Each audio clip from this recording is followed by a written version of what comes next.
दोस्तों मानसून की अक्षीय रेखा का जो पश्चिमी सिरा है वो धीरे धीरे कभी ऊपर की तरफ यानी पंजाब के दक्षिणी भागों की तरफ तो कभी राजस्थान के बीकानेर और जैसलमेर की तरफ मूव कर रहा है। पूर्वी सिरा अभी पूर्वोत्तर भारत में अरुणाचल प्रदेश पर बना हुआ है। हालांकि ओसिलेशन इसमें भी मणिपुर और अरुणाचल के बीच में और कभी कभी ये बंगाल की खाड़ी में भी पहुंच रही है। इस बीच उत्तर प्रदेश और हरियाणा के ऊपर दो सर्कुलेशन बने हुए हैं और इसी के बीच आप देख सकते हैं यहाँ पर एक ट्रफ जैसी सिचुएशन डेवलप हो रही है साउथ और नॉर्थ की, और जो पहले से बनी हुई थी और इसी ट्रफ के चलते या इसी सिचुएशन के चलते यहाँ पर पंजाब के पूर्वी भागों, हरियाणा के पूर्वी हिस्सों, दिल्ली, वेस्ट यूपी, उत्तराखंड, हिमाचल और पूर्वी राजस्थान, गुजरात के पूर्वी हिस्सों, पश्चिमी राजस्थान, पश्चिमी मध्य प्रदेश, इन भागों में बहुत बारिश रिकॉर्ड की गई थी। अनुमान यह है कि अगले 24 घंटों के दौरान देश के तमाम इलाकों पर हवाओं का, नमी वाली हवाओं का, मानसूनी हवाओं का फ्लो लगातार बना रहेगा और इसी के कारण कई जगहों पर ऐसे बादल बनेंगे जिनसे भारी बारिश की संभावना या आशंका रहेगी। खासतौर पर पश्चिमी उत्तर प्रदेश, एडजॉइनिंग उत्तराखंड के ऊपर आप देख सकते हैं, उत्तरी हरियाणा और इससे सटे हुए हिमाचल प्रदेश के कुछ हिस्से भी आप देख सकते हैं जहां पर घने मानसून के बादल बनने वाले हैं आने वाले समय में। अगले 24 घंटों के दौरान इधर बिहार के उत्तरी इलाकों पर भी व्यापक बादल बनेंगे। मध्य प्रदेश के भी मध्य और पश्चिमी क्षेत्रों पर काफी घने बादल बन सकते हैं यहां पर।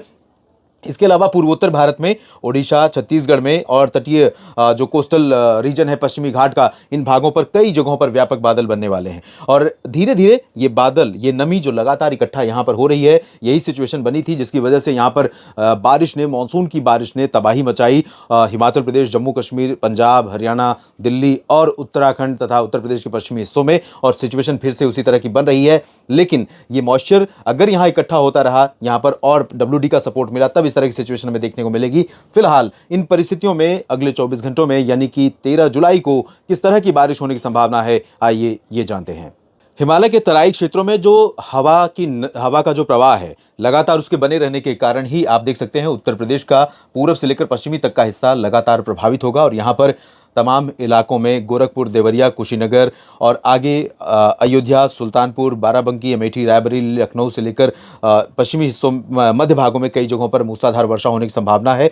दक्षिणी भागों में वाराणसी, सोनभद्र, मिर्जापुर से लेकर गाजीपुर, मऊ, चंदौली, जौनपुर, आजमगढ़, प्रतापगढ़, प्रयागराज और सुल्तानपुर तक, साथ ही साथ फतेहपुर, कौशाम्बी, चित्रकूट, बांदा, कानपुर नगर, कानपुर देहात, झांसी, जालौन, उरई, इन भागों में थोड़ा सा अभी कमी बारिश की दिख रही है अगले 24 घंटों के लिए। झांसी में हालांकि पिछले 24 घंटों में भारी वर्षा रिकॉर्ड की गई है, लेकिन यहां पर झांसी में हो सकता है कि भारी बारिश देखने को मिल जाए, लेकिन बाकी जो दक्षिणी क्षेत्र हैं इन भागों में अपेक्षाकृत कमी रहेगी। आगरा और मथुरा, अलीगढ़ जो पश्चिमी, दक्षिण पश्चिमी उत्तर प्रदेश का रीजन है, यहां पर इससे पहले बारिश बहुत कम हो रही थी, लेकिन अगले 24 घंटों में यहां पर बारिश व्यापक होने की संभावना। हालांकि ऐसा नहीं है कि लगातार कम हो रही थी, कुछ स्पेल यहां पर अच्छी बारिश के देखने को मिले हैं। पश्चिमी उत्तर प्रदेश में भी कई जगहों पर भारी बारिश हो सकती है। बरेली, शाहजहांपुर से लेकर मेरठ, मुरादाबाद, बागपत, सहारनपुर समेत नजीबाबाद में भी हल्की से मध्यम बारिश की संभावना रहेगी और यहां पर तमाम इलाकों में भारी बारिश की उम्मीदें हैं। साथ ही उत्तराखंड में अधिकांश इलाकों पर लगातार घने बादल पहुंचते रहेंगे और यहां पर भारी बारिश की संभावना बनी रहेगी। हिमाचल प्रदेश में धर्मशाला, डलहौजी, ऊना, चंबा और शिमला यानी दक्षिणी हिमाचल के क्षेत्रों में कई जगहों पर वर्षा होने की संभावना है। आज थोड़ा यहां पर बारिश में कमी है, लेकिन कल जैसा कि जिस तरह का फ्लो नमी का बना हुआ है, इसके चलते हिमाचल प्रदेश के इन दक्षिणी भागों में कई जगहों पर हल्की से मध्यम, कुछ स्थानों पर भारी वर्षा भी रूल आउट नहीं कर सकते। तो थोड़ा सा कह सकते हैं कि रेड अलर्ट तो नहीं, लेकिन येलो अलर्ट हिमाचल प्रदेश के लिए जरूर रहेगा। रेड अलर्ट जैसी सिचुएशन उत्तर प्रदेश और उत्तराखंड के कई क्षेत्रों के लिए हो सकता है। सिचुएशन को देखते हुए यहां पर उत्तरी और पूर्वी हरियाणा में यानी करनाल, पंचकुला, अंबाला, यमुनानगर, कुरुक्षेत्र, कैथल, जींद और नीचे की तरफ रोहतक और सोनीपत, पानीपत समेत नीचे गुरुग्राम, फरीदाबाद, पलवल, इन भागों में कई जगहों पर वर्षा हो सकती है। चरखी दादरी, झज्जर, महेंद्रगढ़, रेवाड़ी और हिसार में कुछ स्थानों पर हल्की वर्षा हो सकती है या बादल दिखेंगे। सिरसा, फतेहाबाद में मेनली ड्राई वेदर की संभावना है। पंजाब के पूर्वी हिस्सों में कहीं पर बारिश हो सकती है, पश्चिमी भागों में ड्राई वेदर रहेगा। जम्मू कश्मीर में जम्मू संभाग में कटरा, उधमपुर, जम्मू, रायसी और आसपास के इलाकों में कुछ स्थानों पर बारिश संभावित है। श्रीनगर से लेकर ऊपरी इलाकों में ड्राई वेदर रहेगा। पूर्वी राजस्थान में अलवर, भरतपुर, दौसा, धौलपुर, करौली और जयपुर, सवाई माधोपुर, कोटा, माउंट आबू, जालौर, प्रतापगढ़, सिरोही, जालौर में अभी चांसेस कम रहेंगे, लेकिन बाकी इस पूर्वी क्षेत्र में कई जगहों पर वर्षा हो सकती है। कुछ हिस्सों में भारी बारिश की संभावना है। कोटा, बूंदी, बारन, झालावाड़ में भी भारी बारिश हो सकती है। जालौर, जोधपुर, जैसलमेर, बाड़मेर और बीकानेर, चूरू, गंगानगर, हनुमानगढ़ इन भागों में अपेक्षाकृत कम चांसेस हैं। बादल दिखाई देंगे, बूंदाबांदी कहीं कहीं पर हो सकती है, बारिश की संभावना बहुत अच्छी नहीं रहेगी। दिल्ली और एनसीआर में कुछ स्थानों पर हल्की से मध्यम वर्षा के आसार बने रहेंगे। बहुत अच्छी बारिश, बहुत तेज बारिश तो नहीं होगी, अच्छी अभी फिलहाल कहना ठीक नहीं है, क्योंकि 50-100 मिलीमीटर बारिश इस समय दिल्ली के लिए अच्छी नहीं होगी, क्योंकि यमुना नदी का जलस्तर लगातार बढ़ रहा है और यहाँ पर और बारिश होती है तो उसका असर भी दिखाई देगा और इसके चलते यमुना सटे जो निचले इलाके हैं उन भागों में पानी भरना शुरू हो चुका है।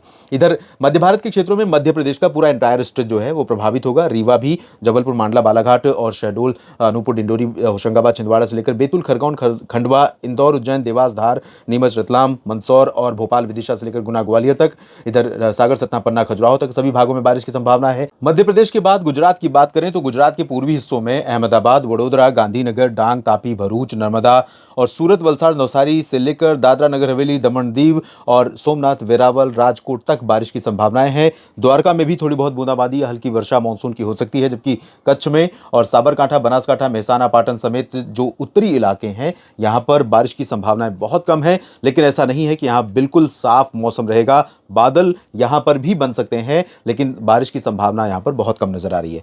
जहां तक बात महाराष्ट्र की है तो महाराष्ट्र में कोंकण, गोवा में लगातार मानसून की सक्रियता देखने को मिल रही है। यहां बारिश की गतिविधियां काफी कम हो रही थी, लेकिन अब थोड़ा सा फिर से मानसून यहां पर सक्रिय हो रहा है। अनुमान यह है कि पालघर, दहानू से लेकर ठाणे, कल्याण, मुंबई और नीचे अलीबाग, सिंधुदुर्ग, रत्नागिरी, गोवा तक मध्यम से भारी वर्षा हो सकती है। इससे सटे घाट क्षेत्र में महाबलेश्वर समेत तमाम इलाकों में बारिश हो सकती है। कोल्हापुर, सतारा, पुणे, नासिक और नंदुरबार, धुले, जलगांव में, अहमदनगर में भी बारिश की संभावना है। संभाजी नगर में भी बारिश के आसार दिखाई दे रहे हैं। नांदेड़, बीड, जालना, हिंगोली समेत मराठवाड़ा का जो बाकी हिस्सा है या कोल्हापुर, सोलापुर से लेकर के दक्षिणी मध्य महाराष्ट्र का रीजन है, यहां पर बूंदाबांदी, हल्की वर्षा होगी। सिचुएशन महाराष्ट्र के सभी हिस्सों में बदल रही है, लेकिन बारिश ज्यादा उत्तरी इलाकों में और तटीय इलाकों में देखने को मिलेगी। यहां पर चंद्रपुर, गढ़चिरौली, नागपुर, अकोला, वर्धा, यवतमाल, अमरावती समेत विदर्भ के अधिकांश भागों पर बारिश होने की संभावनाएं नजर आ रही हैं।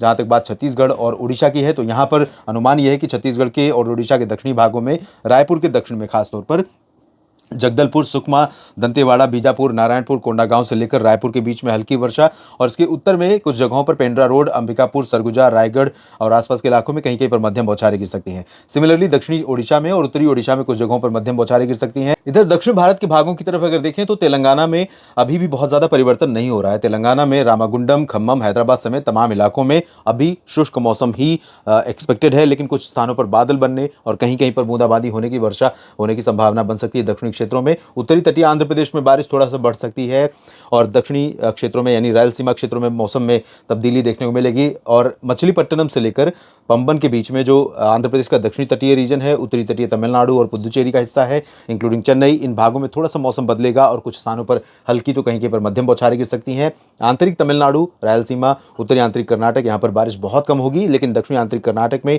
बारिश बढ़ेगी। केरल में कई जगहों पर बारिश बढ़ेगी। लक्षद्वीप और तटीय कर्नाटक में कई जगहों पर बारिश की गतिविधियां बढ़ने की संभावना यहां पर दिखाई दे रही है।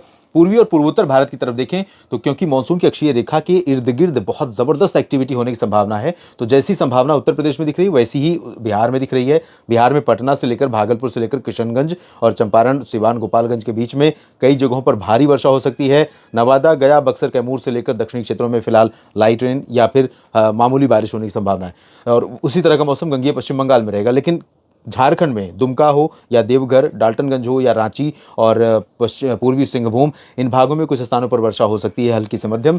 उप हिमालय पश्चिम बंगाल, सिक्किम और अरुणाचल प्रदेश के कुछ हिस्सों में, असम तथा मेघालय के कुछ भागों में भीषण बारिश हो सकती है। 3 अंकों में बारिश का आंकड़ा रिकॉर्ड किया जा सकता है, यानी 100 मिलीमीटर या उससे भी ज्यादा बारिश होने की संभावना यहाँ पर नजर आ रही है। बाकी नागालैंड, मणिपुर, मिजोरम, त्रिपुरा में हल्की से मध्यम वर्षा होने के आसार दिखाई दे रहे हैं। तो देश भर में अगले 24 घंटों के दौरान कुछ इस तरह का मौसम रहेगा। बाकी क्या कुछ बदलाव होंगे आपके जिले में, आपके क्षेत्र में, आपको अपडेट करूंगा अगले बुलेटिन्स में। आप बस मेरे साथ बने रहिएगा। न्यूज मीडिया मंच पर भी आप मुझे सब्सक्राइब कर सकते हैं और चैनल को भी सब्सक्राइब कर लीजिए अगर नहीं किया है तो।